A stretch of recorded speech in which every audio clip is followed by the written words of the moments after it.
Sa NBI, ang mga akusado sa panggugulpi kay Bong Navarro na bigo pa rin makapagpiyansa para sa kasong grave coercion.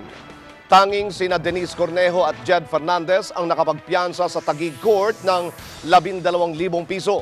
Pero hindi pa nakakapagpiyansa sina Cedric Lee, Bernice Lee, Simeon Raz, Jose Paulo Calma at Ferdinand Guerrero. Ayon kay De Lima, inilabas niya ang kautusan dahil tungkulin ng NBI na isilbi ang arrest warrant ng korte sa mga mabibigong mag-post ng bail sa korte. Dahil dito ay nanganganib na sa kulungan magpalipas ng long holiday sina Cedric Lee at ang apat na iba pa, lalo na at half day lang ang korte ngayon at sa Lunes na muling magbabalik operasyon. Nagpiyansa na kanina si Denise Cornejo para sa kasong grave coercion na isinampan ni TV host Bong Navarro.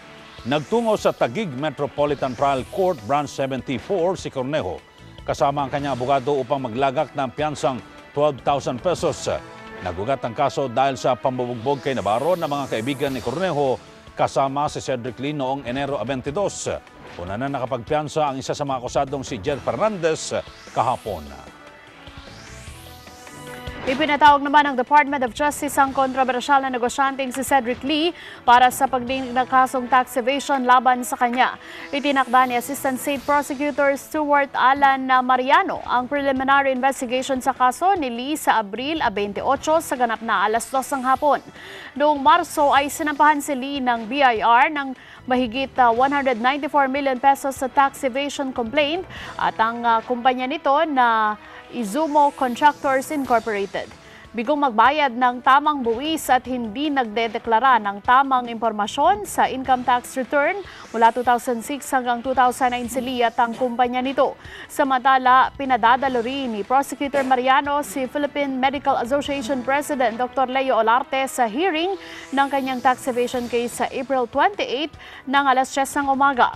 Sa investigasyon ng BIR, umabot sa halos 3 milyong piso ang tax liability ni Olarte dahil sa hindi pagbabayad ng tamang buwis at hindi pagsusumite ng kanyang tamang income tax return mula sa mga taong 2006 hanggang 2012. Pinapaharap ng DOJ ang sinibak na hepe ng Criminal Investigation and Detection Group ng Pampanga at 4 na iba pang pulis na sangkot sa drug buy-bust modus operandi na tinatawag na